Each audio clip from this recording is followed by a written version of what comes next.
நம்ம எல்லாருக்குமே விநாயகரை பற்றி தெரியும். ஆனால் மொட்டை விநாயகரை பற்றி எத்தனை பேத்துக்கு தெரியும்? அது என்னடா மொட்டை விநாயகர்? அதுதானே யோசிக்கிறீங்க.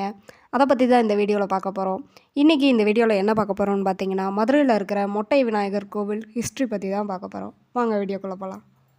இந்த கதை பொதுவாக எல்லாருக்குமே தெரிஞ்சிருக்கும். இருந்தாலும் நான் சொல்கிறேன். சிவனோட மனைவியான பார்வதி தேவி ஒரு சிலையை உருவாக்கி அந்த சிலைக்கு உயிர் கொடுத்து அவங்களுக்கு கணபதி அப்படின்னு பேர் வைக்கிறாங்க. பேர் வச்சதுக்கு அப்புறமா அவங்கள அரண்மனையோட வெளியே நிற்க வச்சுட்டு, நான் குளிக்க போகிறேன், யாரையும் உள்ளே விடாத அப்படின்னு சொல்லிட்டு குளிக்க போகிறாங்க. அவங்க அப்படி சொல்லிட்டு போனதுக்கப்புறமா தேவர்கள் எல்லாரும் பார்வதி தேவியை பார்க்க வராங்க. ஆனால் விநாயகர் உள்ளே விட மாட்டேங்கிறாரு. இதனால் கணபதிக்கும் தேவர்களுக்கும் சண்டை வருது. சண்டையில் கணபதி ஜெயிச்சிடுறாரு. தேவர்கள் எல்லாரும் போய் சிவன்கிட்ட சொல்கிறாங்க. நடந்த எல்லாத்தையும் கேட்டுட்டு சிவன் கணபதி கிட்ட போய் பேசுகிறாரு. ஆனால் கணபதி இறங்கி வர மாதிரி தெரியல. ஒரு கட்டத்தில் சிவனுக்கும் கணபதிக்கும் சண்டை வந்துடுது. சண்டை முத்தி சிவன் கணபதியோட தலையை வெட்டிடுறாரு.